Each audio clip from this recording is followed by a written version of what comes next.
It's been a while since I've related to a female character in a book as much in like okay, so let me rephrase that. It's been a while since I've reacted and related to a female protagonist in a positive way as I have with the book I'm going to talk about today. Um, this is a release from 2025, Deep Cuts, Holly Brickley. My name is Carrie Quinn. This is the Officially Unofficial Geek channel reading vlog, and I'm going to tell you about it. So, I saw this book at first at Barnes and Noble, and because of the the absurdly high price of hardcover books, because it's a new release. Okay, it just released in 2025, so it's a fairly new release. Um, Hardcovers are expensive. They're really expensive, and I'm gonna tell you.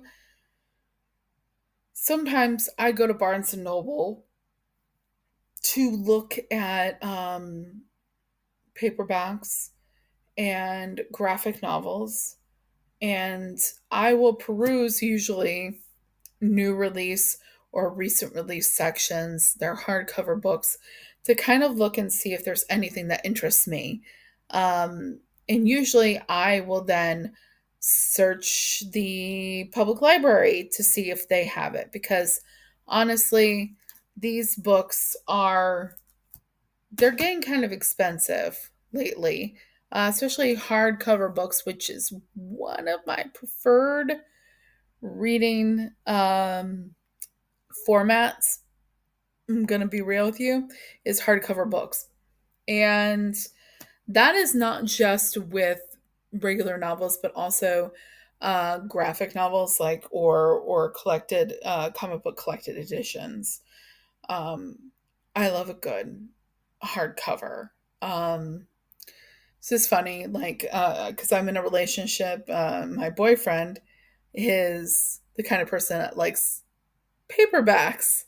Um, so it's a little bit different in this household. We have different, format priorities. He will also not read anything if it's he. I wouldn't say that. I wouldn't give it an all or nothing thing, but he usually does not read digital unless he has to. Um, that's just how he is. But I saw this book, Deep Cuts by Holly Brickley, at Barnes and Noble. Perusing Barnes and Noble, we were clearly looking for something else. He specifically was looking for something, and I was there for browsing purposes. Um, so I found this book. Now, a few years back, couple years back actually.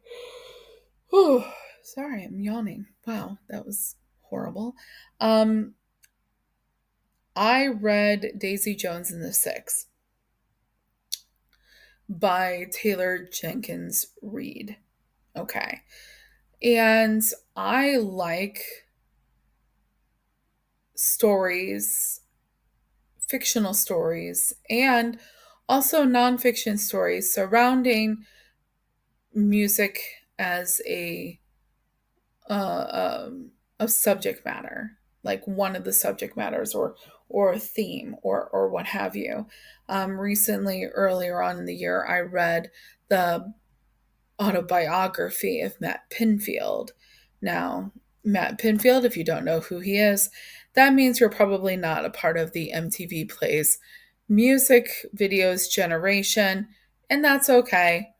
We don't really have to get into that right now because we're not here to talk about Matt Pinfield.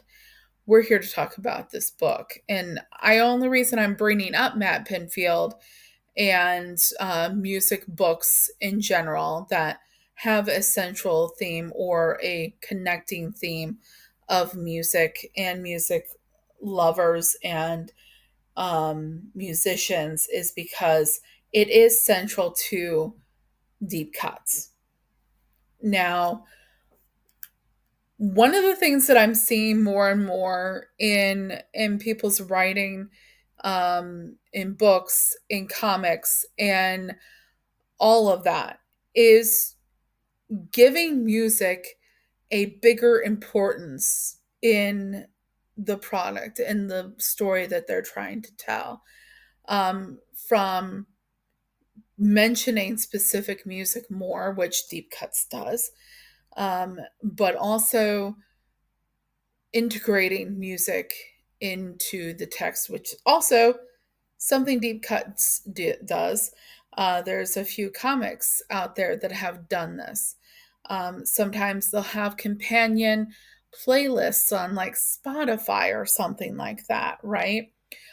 Butcher and Blackbird has a Spotify playlist. Deep Cuts has a Spotify playlist. Okay, so um, these playlists are meant to give you a feel of the book, meant to be companion to the book. Now, something that Deep Cuts does also is every chapter is not numbered. It is numbered on the copy that I got from the library. It is numbered on the front, and it has all the song titles. Some of them are songs that you'll recognize, maybe if you're a music aficionado like I am. I definitely recognize the names of a lot of these songs. Um, but they are all the titles of the chapters. And like you can see here, it's writing here at the bottom of the front of the book. These are all chapter names. The first chapter is called Sarah Smile. Now, Sarah Smile is a song by Hall and Oates. Did I know that before reading Deep Cuts? You bet your Skippy I did. I did know that. Who doesn't know Hall and Oates of a certain age? Okay, let's be real here. Who doesn't know who Hall and Oates are as of a certain age? Okay, but yes, I do know Sarah Smile. Um, so music is a central part of the story in a way that it is the character's relationship to music and how that relationship to music also um, imparts on their relationships with other people. This story tells the story of Percy Marks. Percy Marks is a literature student at UC Berkeley. She, in one night at a bar, starts talking in great detail about the song Sarah Smile by Hall and Oates. Yes, she does. And it puts her in the crosshairs of um, a gentleman, a musician named Joe Morrow. Now, um, this is the beginning of a friendship that turns into a partnership involving creativity, that turns into um, a flirtation and everything that comes from that.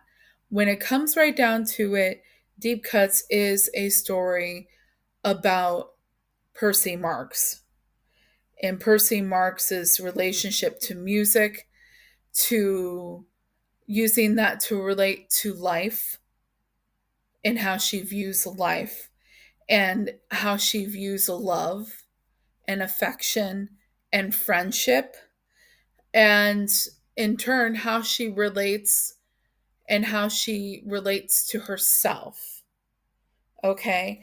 Um, Percy is a awkward, and I mean that in the best sense. Percy is an awkward, um, weirdo that loves music, that is obsessed with music. And she is one of these people that never really learned how to play an instrument, does not really have a lot of musical talent, but has a talent for the artistry and understanding form, and being able to talk about music in a way that, like, if you've ever watched a movie or read the book like High Fidelity, specifically the movie High Fidelity, starring John Cusack, um, him and the other people that work in his record store, um, are professional appreciators of music.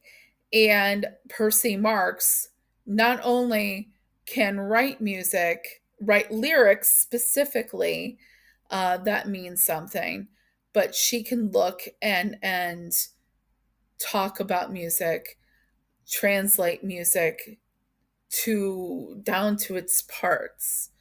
Okay. And then she can sit there and music can form how she understands the world. So there's a lot of music talked about in this book. And if you are not a music fan, there's going to be some things that maybe are just like, she just keeps on talking about music. But I'm going to say, if you are what normal, like if you are normally a person that's interested in music, um,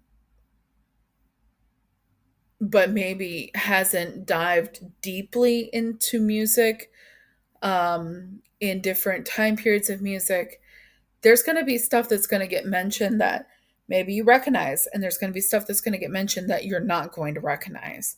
Um, Thankfully for me, I recognized a lot of these things, a lot of these songs, because not only does the chapters have titles on them that are song titles for the most part, they are also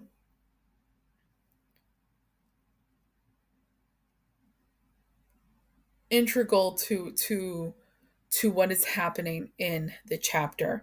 And that's what I really love, is like, taking it really takes the music and the idea of letting music sit there and kind of help inform a draft of writing that is really cool. And I have to say that I feel like all the knowledge and everything like that Holly Brickley has brought to this piece, not only knowledge on how to write a book that, this is the fastest book I have read all year. Okay. We're about mid May, y'all. And because of the different restrictive, like not restrictions, of the different types of goals that I've put on myself, I'm reading. Okay, so let me lay it out for you. Um, with some wiggle room, my goal is to read at least one full size novel a month. I'm over that now. Like, it's a goal that I want to read at least one full size novel per month, equaling 12 by the end of the year. I'm on track that if everything goes well, I'm on track to go over that amount. So 12, I'm on track to go over that amount. Um, when I got this, I knew because of the wait list, because once I saw it at first at Barnes and Noble, and I looked and saw what it was about and what they said that it was similar to, and I was like, okay, I want to read this book. I went onto the library website here in Indianapolis and I put a hold on the book. Now, there's a lot of buzz surrounding this book to the point where the Indianapolis Public Library had, I believe, 8 copies that they were going to have throughout the whole Indianapolis Public Library system. I believe, now, please, I could be wrong here, I could be misremembering. When I set up the hold, I was put on the waiting list, which is fine. I've got a couple other things here that I'm on the waiting list for on my library, system. I was put on the waiting list and I was on 8 copies. I think close to 30 something in line. Now, I didn't think that I was going to get this as soon as I did, but I did. I kept on checking back and I kept on looking. I'm like, okay, I still really want to read this. It's still there. I'm still waiting. I'm still waiting. I'm still waiting. I'm still waiting. All the copies are out. Still waiting. Still waiting. I'm on hold. I'm on the hold list. I'm on the wait list. I'm on the wait list. And then finally we get to the point where, okay, it's my time. And I knew that like sometimes I can get slow to reading things because of just everything going on and all my goals that I've had, because I not only have goals involving reading full-length novels, regular books, I also have goals each month involving graphic novels or collected editions that I'm also trying to hit as well. Um, and sometimes, if I'm particularly tired after work, I might not read one of them. I might just read one, or I might not read anything because my brain is so fried from everything I've been doing at work or whatever that day. So I got this and I knew looking at it, because it'll also tell you on your system, on the library system, when there's people waiting on the book still. So I got the book. It said that 8 people were waiting on it still. And I knew that I had to be done with this thing by June 2nd. So I was like, oh my gosh, I cannot mess around with this. I have to read it, but I have to do it quickly. But you know what? I still have until June 2nd to read this thing. And I got it on Monday. I have not read a book this quickly all year where it is done. I finished reading it. I got it last Monday. I finished reading it last night. So that was a week. A week. And because literally during the weekend when I wasn't doing anything else, I could not put it down. Every time I had to put it down to go do anything else, or go grocery shopping or whatever, or I would work on my novel, I was always like, I want to read more of the book. So when I got the chance, I just kept reading, particularly on Sunday. Got interrupted a couple times involving doing other things, which is all good, and I'm thrilled to do it. Um, it was all good stuff I was getting interrupted by, right? Like it was all stuff, it was all happy interruptions. But every time I got the opportunity, I wanted to read more of this damn book. Um,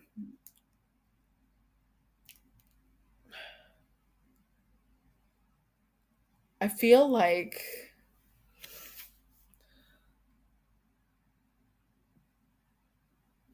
this is, I haven't gotten this into a book, into a character.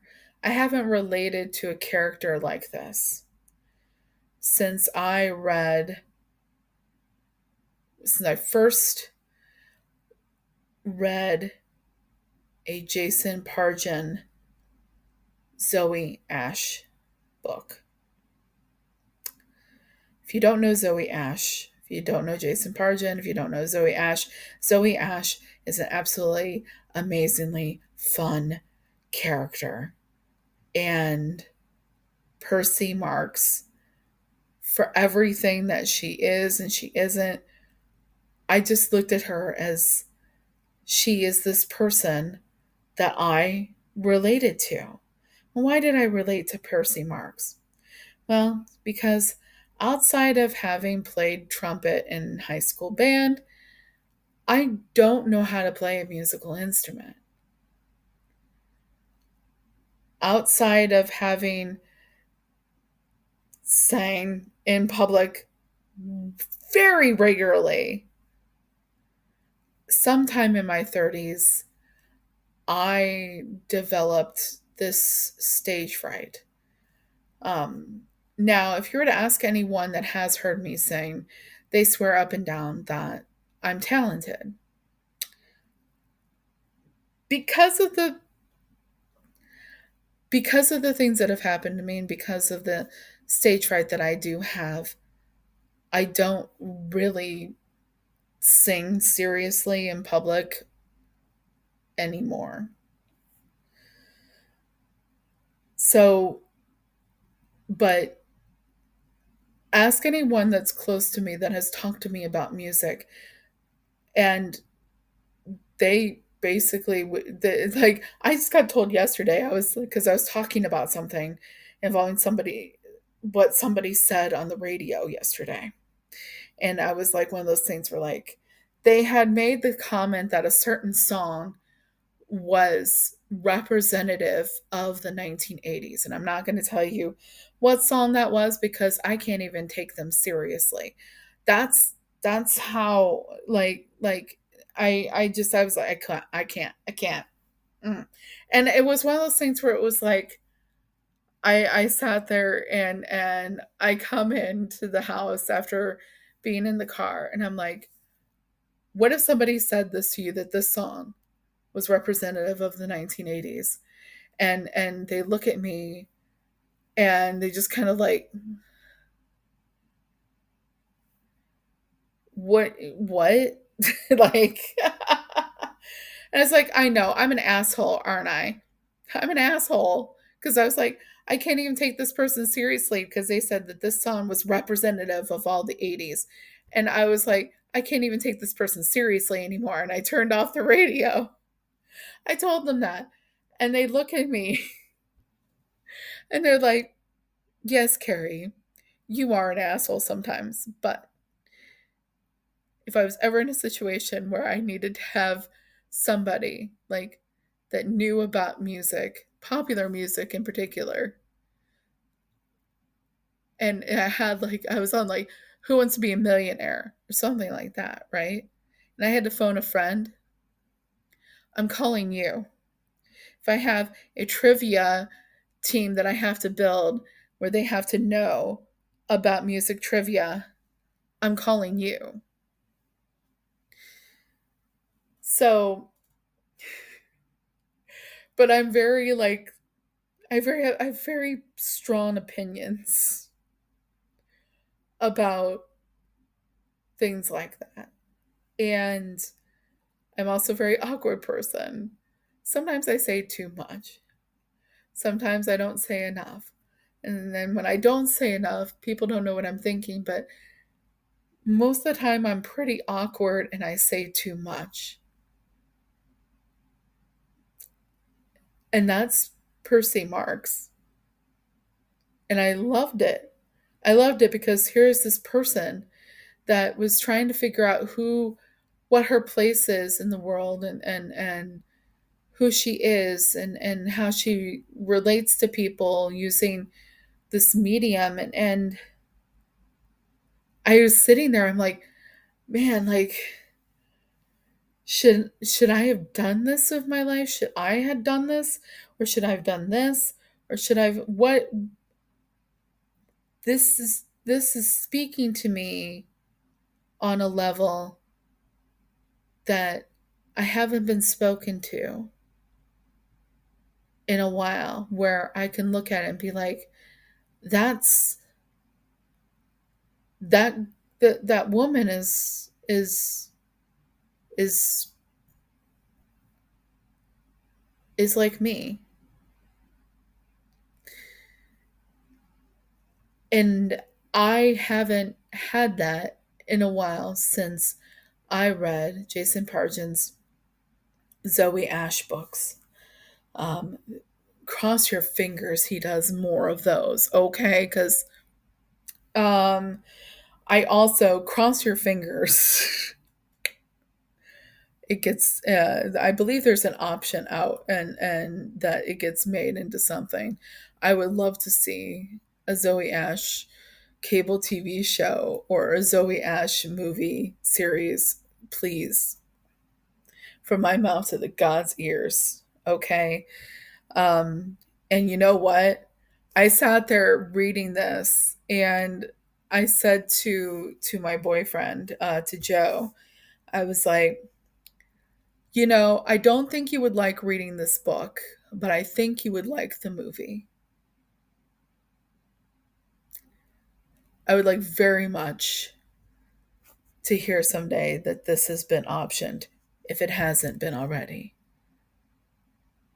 Because I think we need more women like Percy Marks in our pop culture vernacular. I gave this 5 stars on my story graph. Um, I've started reading my next book, but I am still mourning the end of this one. So that should probably tell you a lot of how I feel about the storytelling and the way Holly Brickley presented her story. It is,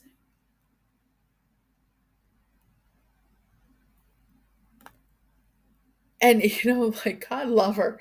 I have been reading some stuff that does not have happy endings lately, and God love her. She that like, depending on one's perspective of things, delivered one satisfying, hell of a satisfying ending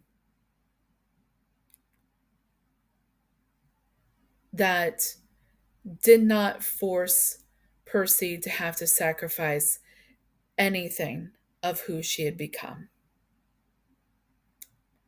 So, right on. Right on, Holly Brickley. This was phenomenal. Fucking awesome book. But that's it for me. I'm going to leave you guys with that thought. Read Deep Cuts by Holly Brickley if this is the kind of thing you like. 5 stars, says the OUG. Until next time, take it easy, and I'll be seeing ya. Bye.